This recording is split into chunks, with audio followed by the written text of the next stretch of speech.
Mai 1968, dans l'histoire du maintien de l'ordre, est un moment important et essentiel. D'abord, j'allais dire, sur le plan moral et psychologique.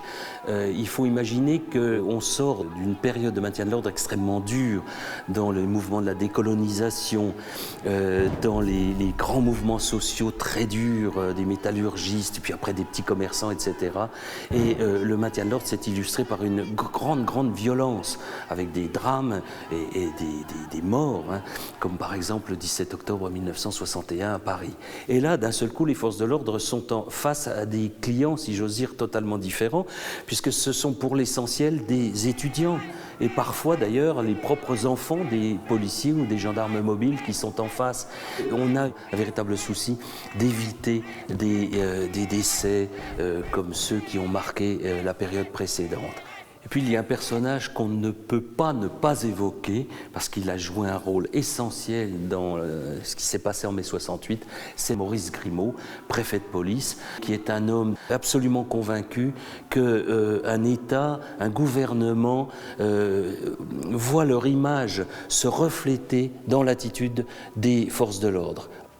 C'est à partir de mai 68 qu'on va diversifier la panoplie au niveau, par exemple, des grenades lacrymogènes pour maintenir les manifestants à distance, parce qu'on sait très bien que ce sont les contacts physiques, ce sont les corps à corps qui dégénèrent toujours. Il faut absolument éviter ce genre de choses. On va imaginer des barrières, des remparts, des autopompes, etc.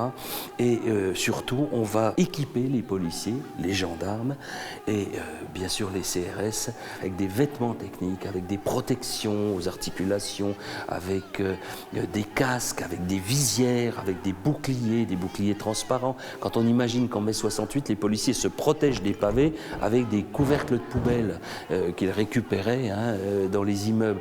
Donc on va, si vous voulez, équiper complètement et modifier l'approche du maintien de l'ordre. C'est le début de la réflexion qui va mener à ce qu'on connaît actuellement, c'est-à-dire cette silhouette un peu Robocop de policiers ou de gendarmes, de CRS, qui sont quand même impressionnants, harnachés et protégés.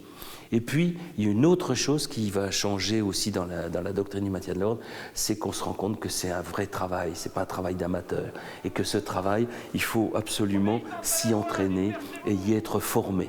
C'est donc après 1968 que la gendarmerie mobile va ouvrir à Saint-Astier ce centre d'entraînement.